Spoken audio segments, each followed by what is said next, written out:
తక్కువ వర్షపాతం కారణంగా కడప నగరంలో త్రాగునీటి సమస్య తలెత్తే అవకాశం ఉందని ఎమ్మెల్యే మాధవిరెడ్డి తెలిపారు. జిఎన్ఎస్ఎస్ వాటర్ రిసోర్స్ డిపార్ట్మెంట్ను కోరడంతో గండికోట నుంచి మైలవరం వైపు నీటిని విడుదల చేసినట్లు చెప్పారు. ఆదిలింగంపల్లి రిజర్వాయర్ వద్ద జలహారతి నిర్వహించిన ఎమ్మెల్యే నగరంలోని 4.5 లక్షల జనాభాకు రోజుకు 57 MLD నీరు అవసరం కాగా ప్రస్తుతం 50 MLD మాత్రమే అందుబాటులో ఉందన్నారు. బ్రహ్మసాగర్ నుంచి కడపకు నీటిని తీసుకురావడానికి టెండర్లు పూర్తి అయ్యాయని, పనులు ప్రారంభమయ్యాయని తెలిపారు. ఎల్నినో ప్రభావంతో నీటి కొరత ఏర్పడే అవకాశం ఉన్నందున ముందస్తు ప్రత్యామ్నాయ ఏర్పాట్లు చేస్తున్నామని చెప్పారు. ప్రజలు నీటిని పొదుపుగా వినియోగించి అధికారులకు సహకరించాలని ఎమ్మెల్యే మాధవిరెడ్డి కోరారు. వర్షాలు తక్కువగా పడడం వలన నీళ్ళ సమస్య ఏర్పడింది.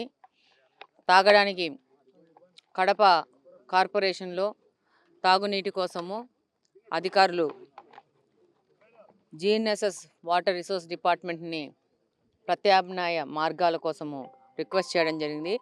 అందులో భాగంగా గండికోట నుంచి మైలవరంకి నీళ్లు విడుదల చేయడం జరిగింది. దాని మీద ఈరోజు జలహారతి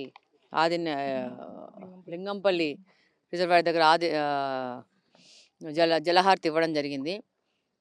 కడపకి దాదాపు 4.5 లక్షల మంది జనాభా ఉన్నారు.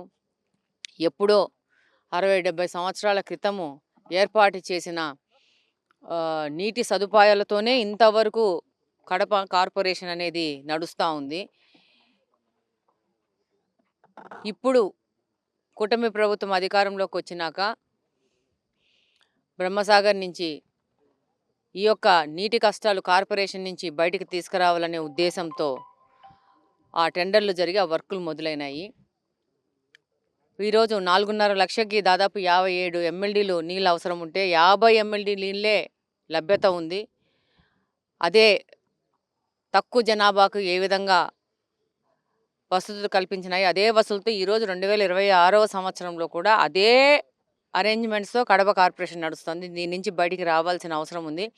అలాగనే నియోజకవర్గంలోని ప్రజలకందరికీ ఎలినో ప్రభావం వలన కొంచెంగా తాగునీటి సమస్యలు కార్పొరేషన్కి ఏర్పడే ప్రమాదం ఉంది. కాబట్టి దానికి సంబంధించిన ప్రత్యామ్నాయ మార్గాల్ని ఆల్రెడీ కార్పొరేషన్ సిబ్బంది ఏర్పాటు చేయడం జరిగింది. నియోజకవర్గ ప్రజలు కూడా నీటిని జాగ్రత్తగా వాడుకోవాలి అని చెప్పేసి విన్నపం చేసుకుంటా ఉన్నాము.